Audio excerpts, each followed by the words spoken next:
அஸ்வின்ஸ் இனிப்பு காரம் பேக்கரி மற்றும் செல்வ உணவகம்.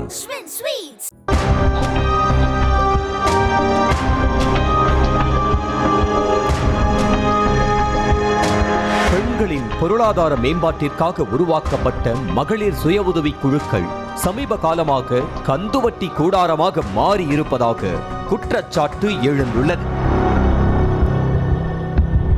கன்னியாகுமரி மாவட்டம் வில்லுக்குரி அருகே நெடுவிளை பகுதியைச் சேர்ந்தவர் ஜெயராணி.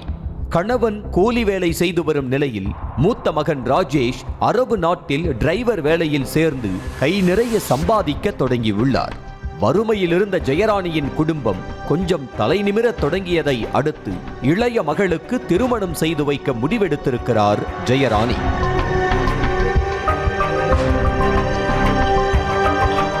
மகன் வெளிநாட்டில் வேலை பார்க்கும் துணிச்சலில் இருந்த வீட்டையும் விற்று திருமண ஏற்பாடுகளை செய்திருக்கிறார். சிறிய வீடு என்பதால் சொற்ப தொகைக்கே விலை போனதால் சுய உதவி குழுவில் 3 லட்சம் ரூபாய் கடன் மற்றும் கந்துவட்டிக்கு 1 லட்சம் ரூபாய் கடன் என ஜெயராணி மகளின் திருமணம் எந்த குறையும் இல்லாமல் நடந்து முடிந்திருக்கிறது. ஆனால் மகளின் திருமணத்திற்கு வாங்கிய கடனே பின்னாளில் ஜெயராணியின் உயிரை குடிக்கப் போகிறது என்பதுதான் வேதனையே. மகளின் திருமணம் முடிந்து ஓராண்டு ஆகும் நிலையில் டிரைவர் வேலை பறிபோனதால் கடந்த 4 மாதங்களுக்கு முன்பு ராஜேஷ் ஊர் திரும்பியதாக தெரிகிறது. அதுவரை எந்தவித பிரச்சனையும் இல்லாமல் ஜெயராணி வாங்கிய கடனை சரிவர திருப்பி செலுத்தி வந்த நிலையில் மகனின் வெளிநாட்டு வருமானம் நின்று போன நாள் முதலே பிரச்சனையில் உழல தொடங்கியுள்ளார்.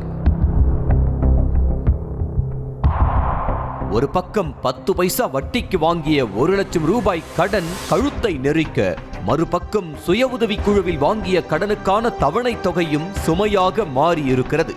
ஆனாலும் சொந்த ஊரில் மகன் வாங்கிய சொற்ப வருமானத்தை வைத்து ஜெயராணி கடனுக்கான வட்டியையும் தவணையையும் முறையாகவே செலுத்தி வந்ததாக தெரிகிறது. இந்த நிலையில்தான் சுய உதவி குழுவினர் வார தவணையை வசூலிக்க ஜெயராணியின் வீட்டுக்கு சென்றதாக தெரிகிறது. 7000 ரூபாய் தவணைக்கு ஜெயராணி 5500 ரூபாய் கொடுத்த நிலையில் எஞ்சிய 1500 ரூபாயை கொடுத்தால் மட்டுமே வீட்டை விட்டு போவோம் என கூறி சுய உதவி குழுவினர் தகராறில் ஈடுபட்டதாகவும், இதனால் இரு தரப்புக்கும் இடையே கைகலப்பு ஏற்பட்டு இந்த விவகாரம் காவல் நிலையம் வரை சென்றதாகவும் தெரிகிறது. 7000 ரூபா கட்டணும். அதில் 5 கிட்ட கட்டினாங்க. 1500 ரூபா பாக்கி ஏதோ கொடுக்கணும். நாளைக்கு தாரன்னு சொன்னால் இல்லை இன்னைக்கு கண்டிப்பாக பண்ணணும். அப்போ நாங்கள் ஸ்டேஷனில் அன்னைக்கு நைட்டு தானே இப்படி நான் கம்ப்ளைண்ட் போயிட்டு போனோம். அவங்க இவங்கள கூப்பிட்டாங்க. நீ அப்பா வீட்டுக்கு போனால் அவங்க பெண்டிங்கன்னு கேட்டாங்க. இல்லை அவங்க பெண்டிங் இல்லை. அப்போ பெண்டிங் ஆகலைன்னா ஒரு குழுவில் 3 மாதம் பெண்டிங் இருந்தால் தான். அப்போ கேட்டாங்க குழுவுனா என்னது, அது நீங்கள் அப்போ என்ன வட்டி பிஸ்னஸாக நடங்க கந்த வட்டியா இல்லைன்னு சொல்லி அவங்க சொன்னோன்னா அப்போ ஸ்டேஷனில் பேசி இது பண்ணி விட்டாங்க. இதனால் மிகுந்த மன உளைச்சலுக்கு ஆளான ஜெயராணி விஷ மாத்திரைகளை தண்ணீரில் கலந்து குடித்து உயிரை மாய்த்து கொண்டார். வாரத்துக்கு முன்னாடி ஒரு குழுக்காரங்க வந்து 8-9 மணி வீட்டில் இருந்தாங்க.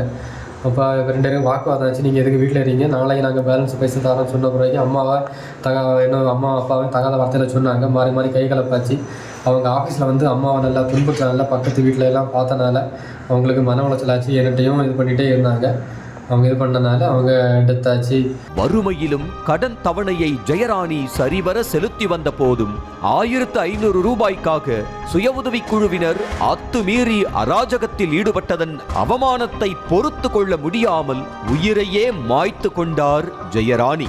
சுய உதவி குழுவில் வாங்கும் கடனை திருப்பி கேட்டு அவர்கள் கொடுக்கும் டார்ச்சரை தாங்க முடியாமல் நிகழும் தற்கொலைகள் சமீப காலமாக அதிகரித்துவிட்ட நிலையில் கடனை திருப்பி கேட்பதில் வங்கிகளுக்கு இருக்கும் கட்டுப்பாடுகள் இவர்களுக்கு பொருந்தாதா என்ற கேள்வி எழுகிறது.